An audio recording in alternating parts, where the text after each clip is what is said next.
All right, Larry Krueger here from the Pig and a Pickle Krug Show with a little 49er video as we preview Niners Browns in advance of their battle in Cleveland. Let's talk a little bit about Pig and a Pickle. First of all, check them out. They're in Emeryville. They're in Corte Madera. They're open 7 days a week from 11 a.m. till 8 p.m. or until they run out, and they do run out. So get there early, get some brisket chili. Tell them that Krug sent you, and let's just get right into it. 49ers, Browns, a lot to look at in this game. Will the Niners, Trent Williams, be able to stop Myles Garrett? It's a Hall of Fame matchup in the trenches. Who's got the edge? That's, right now, Garrett's probably more on top of his game. He's the defensive player of the year. If the season ended today, he's threatening the single season sack record of 22 and a half sacks. He's got 18 already. And Williams is not the same pass protector that he used to be. He finished first among tackles in pass block win rate in 2023, second in 2024. His pass block win rate this year ranks 20th. So, Garrett's got to beat Williams if the Browns are probably going to beat the Niners. And, he's probably got the upper hand in this battle. Garrett does. He's the NFL sack leader. He needs 2 sacks to become the 13th player in the first since TJ Watt in 2021 with at least 20 in a season. He leads the league, 18 sacks, 26 tackles for loss, 3 sacks last week against Vegas, 14 in the last 5 games. Reggie White hit the mark for most sacks through 12 games with 21 in 1987 with the Philadelphia Eagles. And it's not just pass rush. He also leads the league with 26 TFLs. So Myles Garrett, how do the Niners deal with Myles Garrett? That's first and foremost. Let's we'll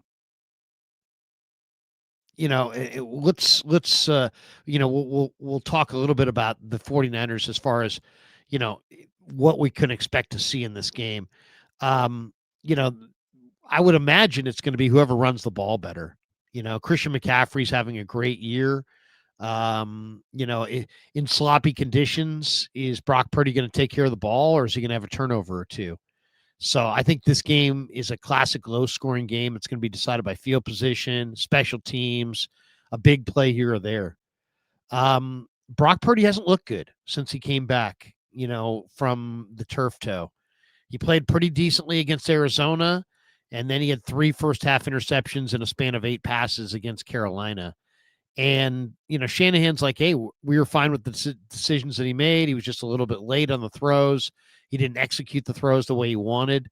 Purdy admitted that he wasn't driving the ball as well as he could have. And then after he watched film, he said that he needed to set his feet better and throw with more anticipation. And he's got to eliminate turnovers. I mean, it's just really as simple as that. You can't win in the NFL if you turn the ball over.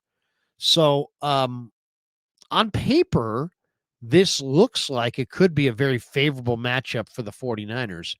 But when you look closely, the Niners haven't won in Cleveland since 1984 with Joe Montana. And they've lost 4 straight times on trips to Cleveland. Jim Schwartz has given Kyle Shanahan's offense fits. In 3 games against Shanahan's Niners, Schwartz's defenses have limited San Francisco to 15 points a game, 15.7 points a game, 290 yards a game, 4.6 yards per play. And then you mix in the 35-mile-an-hour winds and maybe rain, snow, wintry mix. Brock Purdy's got a career 49.1 QBR in rain or snow conditions. So that could be a huge one. Absolutely huge game. Or huge factor in this game is Brock Purdy. How does Brock Purdy play in this game? I think that's going to be a major factor. The Browns defense allows the second fewest fantasy points to running backs and leads the league in run stop win rate. So this is a tough matchup for CMC. He's gone for at least 27 fantasy points in 3 of the past 4 games, even with only 3.7 yards per carry this season. He's done most of his damage as a receiver. He's averaged 6.7 receptions per game and 65.4 receiving yards per game. He's one of 4 players since 2000 with 1,500 scrimmage yards and 10 touchdowns in 5 of his first 9 seasons. So he's been really, really good. Can he continue to be really, really good? The Niners are 5-0 outright this year and 4-1 against the spread against teams with losing records. So they've taken care of the bad teams? And can they take care of the 3-win Browns? We're going to find out. A lot of it's going to be determined on how well they defend Shedeur Sanders. We'll talk about Sanders here in just a second. Sanders is really an interesting guy, for sure. But first, we'll take a timeout for a word from our friends from Factor. All right, today's video is sponsored by Factor, the ready-to-eat meal service that helps me stay on track with my fitness and wellness goals, even during the busiest football weeks. All right, here's the deal. Factor delivers fresh, never frozen, chef-crafted, dietitian-approved meals straight to your door. They're ready in just 2 minutes. No prep, no cleanup, no stress.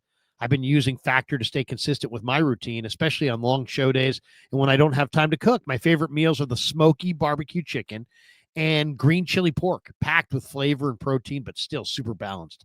What I love most is how Factor makes clean eating easy and sustainable.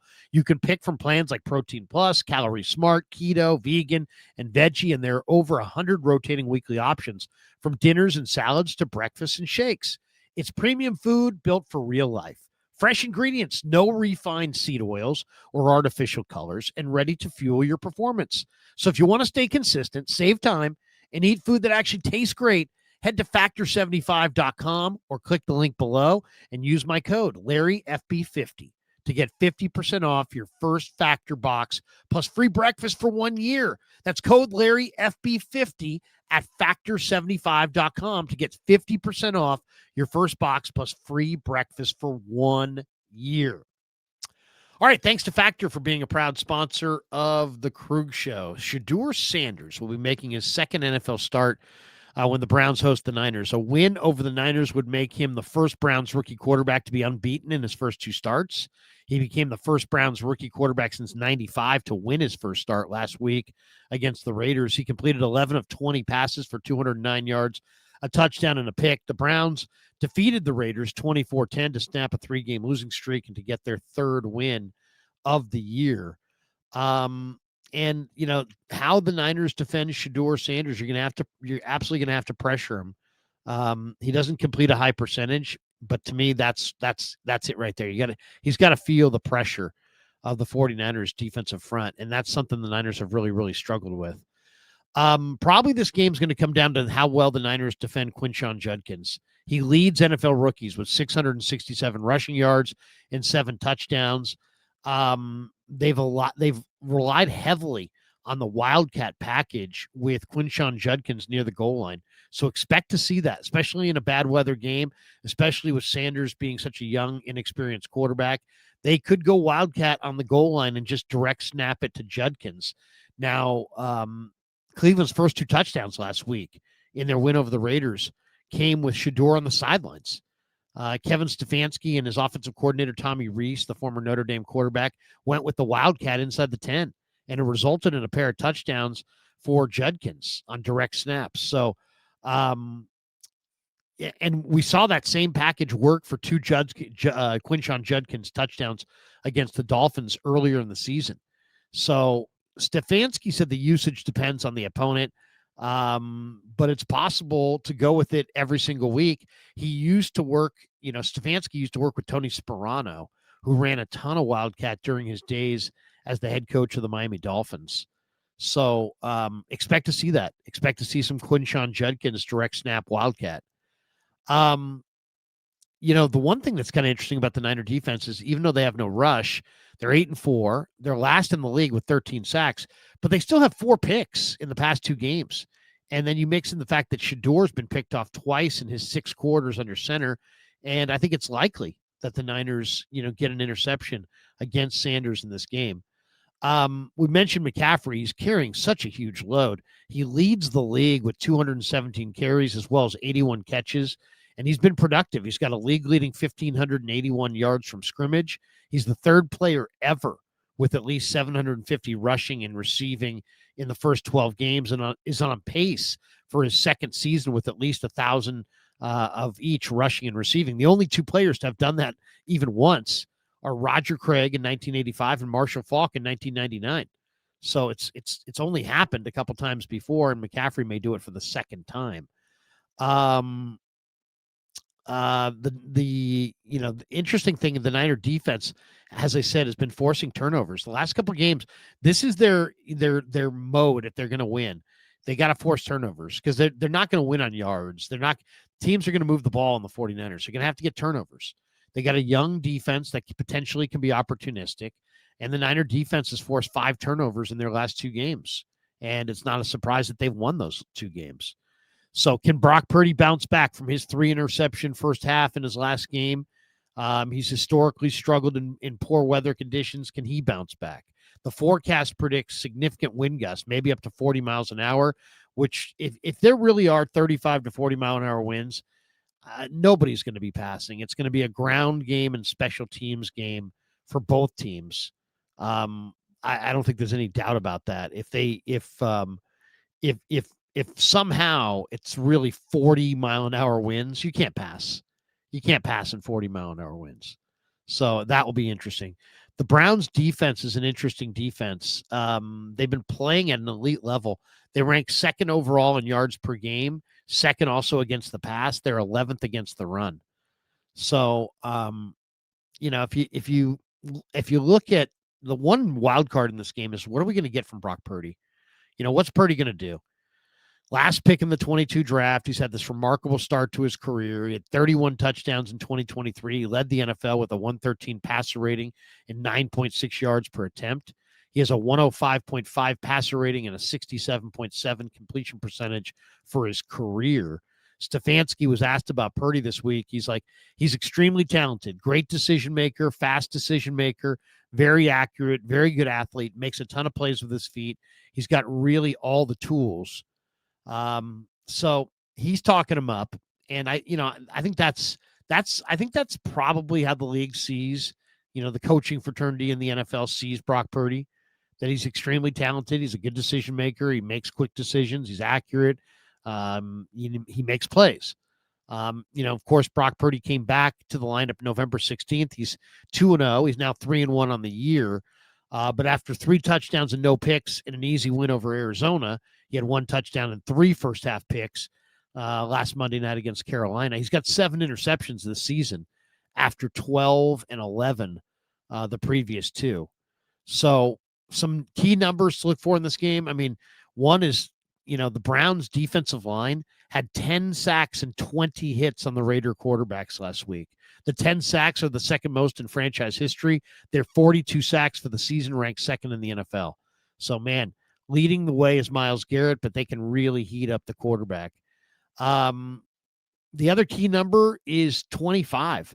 The Niners have had 25 drives of at least 5 minutes this season. It's the most in the NFL. They understand the need to play complementary football to protect their defense, and they're doing it. They're really doing it. So, really, the guy who needs to be patted on the back is Robert Saleh.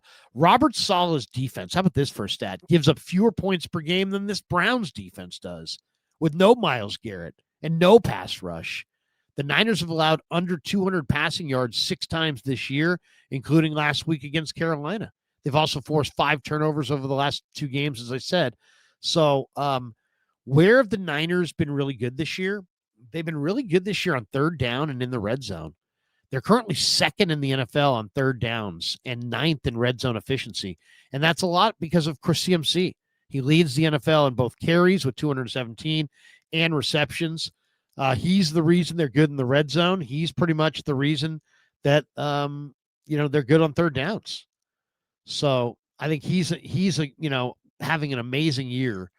And that's really been why the Niners, first and foremost, have been good. We saw over the weekend, the Niners did announce some roster moves. Matt Gay was activated from the practice squad, standard elevation for Gay. He's going to be the kicker. Jalen Graham was activated from the practice squad, standard elevation for him.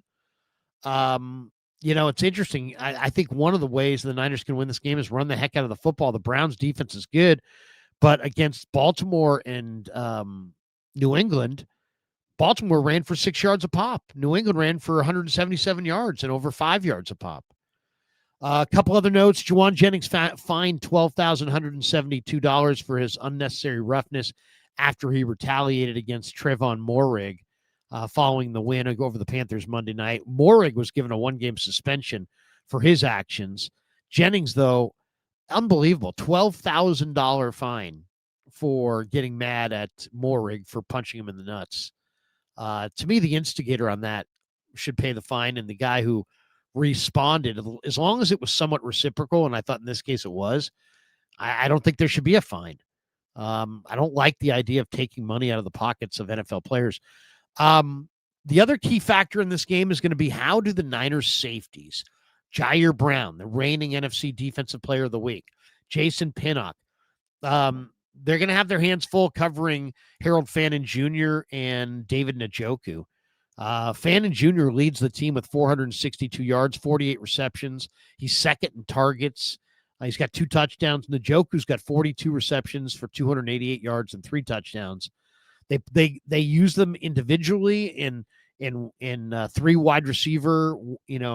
Sometimes they'll go with, I should say, they'll go with an 11 personnel, 3 wides. But in this game with the weather, I would imagine they're going to go to 12 personnel and go with 2 tight ends quite a bit. Njoku is probably a little bit stronger as a blocker. Fannin's a little bit more reliable as a receiver. How the Niners defend these tight ends could be a huge factor in this game. And as far as the injuries, Tatum Bethune is out. Curtis Robinson needs to step up. Sam Aquinu is out, so that's a big loss. And Eddie Piñeiro's out, so Matt Gay steps in at kicker. For the Browns, Brendan Bates, their tight end, is out with an ankle injury. Aiden Huntington, the rookie D-end, D lineman, D tackle, D end. He's got a quad injury. He's out. And then Alex Wright, who's their starting defensive end opposite Myles Garrett, he's also out with a quad injury. So something to watch for sure. All right, that does it. I'm going to say 49ers win a low-scoring game. I'm going to say 49ers get I think Purdy's going to bounce back. Usually after he has a bad game, he bounces back. Now, this is a tough spot, right? You got Garrett, you got weather. But I think the 49ers offensive line's starting to come together.